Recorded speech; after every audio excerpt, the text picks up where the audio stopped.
అయితే మన తెలంగాణ ముఖ్యమంత్రి రేవంత్ రెడ్డి సారు ఇప్పుడు స్విట్జర్లాండ్ దావోస్లో జరుగుతున్న ప్రపంచ ఆర్థిక సదస్సులో పాల్గొననికే పోయిండు కదా. అయితే ఇక మన రాష్ట్రానికి పెట్టుబడులు గట్టిగానే తెస్తుండట నుల్లో.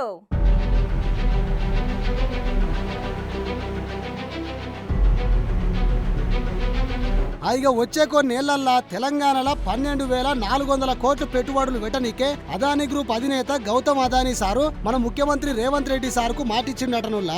అట్లనే తెలంగాణలో 1350 మెగావాట్ల సామర్థ్యంతోనే 2 పంపుడు స్టోరేజ్ ప్రాజెక్టులను ఇంకా అదానీ గ్రీన్ ఎనర్జీ కింద 5,000 కోట్ల పెట్టుబడి పెట్టనీకే ఓకే చెప్పిండట. అట్లనే చందన్వల్లిలా మొత్తం 100 మెగావాట్ల సామర్థ్యంతోనే డేటా సెంటర్ క్యాంపస్ ను అదానీ కానెక్స్ డేటా సెంటర్ ఇంకో 5,000 కోట్లు పెట్టుబడి పెట్టనుందట. వీళ్లతోని అంబుజా సిమెంట్స్ లిమిటెడ్ తెలంగాణలో సిమెంట్ గ్రైండెడ్ యూనిట్ల 1,400 కోట్లు పెట్టుబడి పెట్టనుందట. Adani Aerospace and Defence counter drone systems, missile development and manufacturing సెంటర్లల్లా 1000 కోట్ల పెట్టుబడి పెట్టేందుకు ముందుకొచ్చిందట.